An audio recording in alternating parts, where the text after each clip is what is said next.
انت الدوري الجزائري دوري صعيب. الدوري الجزائري شكون اللي قال خطره يعني الدوري الجزائري اصعب من حتى بعض الدوريات الاوروبيه. احنا نعرف بيان سور كي تشوف انت كاين بزاف عوامل. لا شوف كي اعطيني دوري مثلا اوروبي زعما الدوري الجزائري وصعيب. معليش شوف على حسابك معليش احنا الجزائر الله يبارك قاره.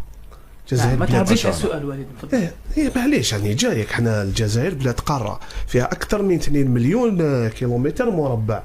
انت دوكا الانديه راهي تنقل بغض النظر كاين وسائل نقل دوكا متطوره. كاين طياره كدايا بالكي تنقلات حجم التنقلات في الجزائر لا تضاهى بحجم التنقلات في الدوري الفرنسي ولا البريمير ليغ لانهم بلدان صغيره مسافه صغيره. فهمتني حنايا عبالك تلعب انت في الجي ولا في سطيف في الثلج ومعك تروح للصوره البشار راك في الصيف راك فاهمني.